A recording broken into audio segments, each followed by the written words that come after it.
جو انسان مر گیا ہو، جو شے مر گئی ہو، اسے تو دوبارہ کیسے زندہ کرے گا؟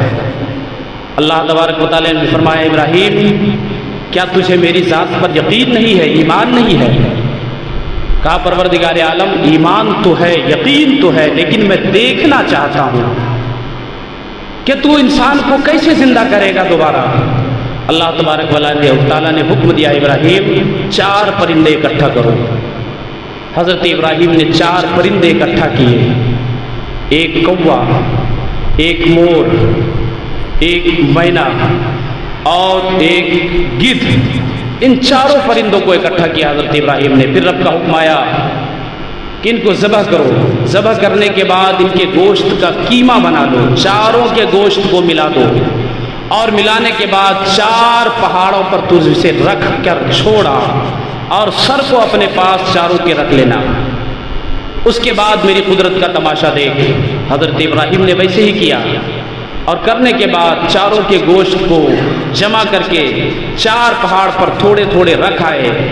رکھنے کے بعد 4 کے سر کو اپنے پاس رکھا، اور اس کے بعد پھر رب کا حکم آتا ہے ابراہیم اب ان 4 پرندوں میں سے ایک ایک کا نام لے کر سب کو بلاتے جاؤ، سب کو پکارتے جاؤ۔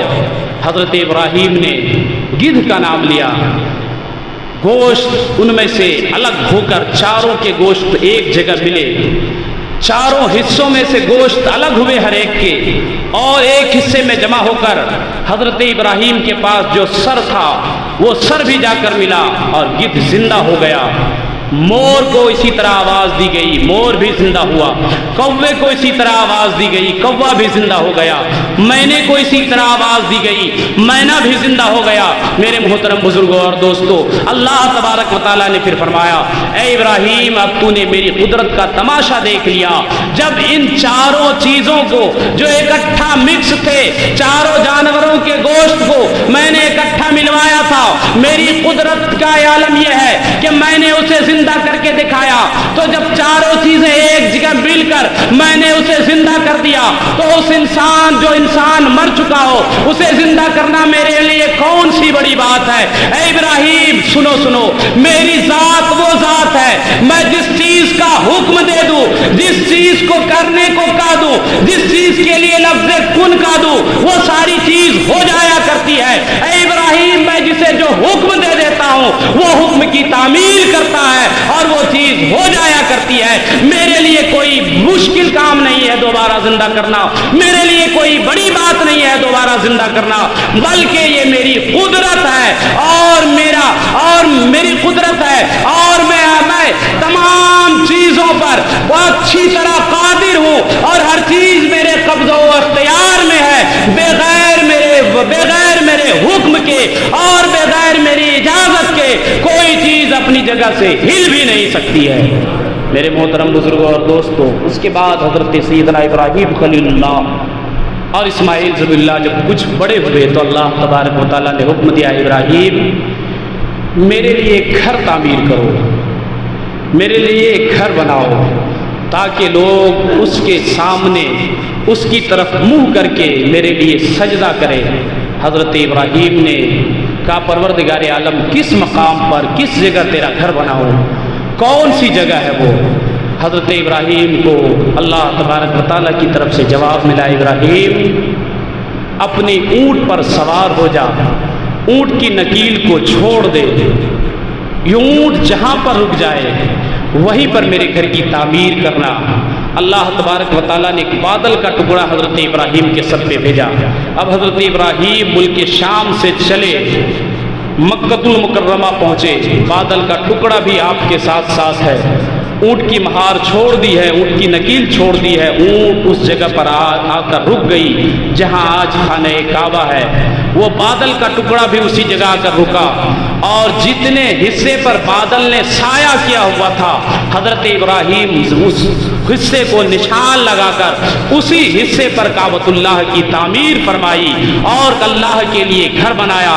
اسی لیے اللہ تبارک و تعالیٰ نے قرآن مقدس میں کہا وَإِذْ يَرْفَعُ إِبْرَاهِيمُ الْقَوَاعِدَ مِنَ الْبَيْتِ وَإِسْمَاعِيلُ رَبَّنَا تَقَبَّلْ مِنَّا إِنَّكَ أَنْتَ السَّمِيعُ الْعَلِيمُ کہ حضرت ابراہیم نے میرے لیے اور حضرت اسماعیل نے میرے لیے ایک گھر کی تعمیر فرمائی ہے۔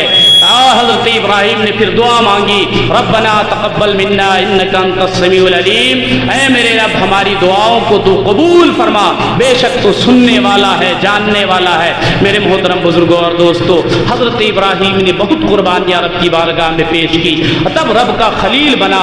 حضرت ابراہیم نے جان مال ہر چیز کی قربانی اپنی رب کی بارگاہ میں پیش کر دی تاکہ رب کائنات حضرت ابراہیم سے راضی ہو جائے۔ اگر ہم اور آپ بھی اپنے رب کو راضی کرنا چاہتے ہیں، اپنے پروردگار کو خوش کرنا چاہتے ہیں، تو حضرت ابراہیم کی ان واقعات پر غور کریں اور ان واقعات سے سبق لینے کی کوشش کریں کہ اللہ تبارک و تعالیٰ نے کس طرح حضرت ابراہیم خلیل اللہ کو آزمائش میں ڈالا اور اپنا محبوب بنایا۔ اگر آپ بھی چاہتے ہیں کہ آپ کا رب آپ سے راضی ہو جائے تو رب کے حکم کی تعمیل کیجئے، رب کے حکم پر چلیے، رب کے حکم کی تابعداری کیجئے، انشاءاللہ العزیز اللہ تبارک و تعالیٰ آپ سے بھی راضی ہو جائے گا اور آپ کو بھی اپنا محبوب بنا لے گا۔ اللہ تبارک و تعالیٰ کی بارگاہ میں دعا ہے کہ مولا کریم ہم سبوں کو نیک عمل کرنے کی توفیق رفیق عطا فرمائے، پیارے آقا صلی اللہ تعالی وسلم کے بتائے ہوئے اصول و ضوابط پر ہمیں عمل پیرا ہونے کی توفیق رفیق عطا فرمائے۔ وآخر دعوانا ان الحمدللہ رب العالمین والسلام علی من اتبع الہدی۔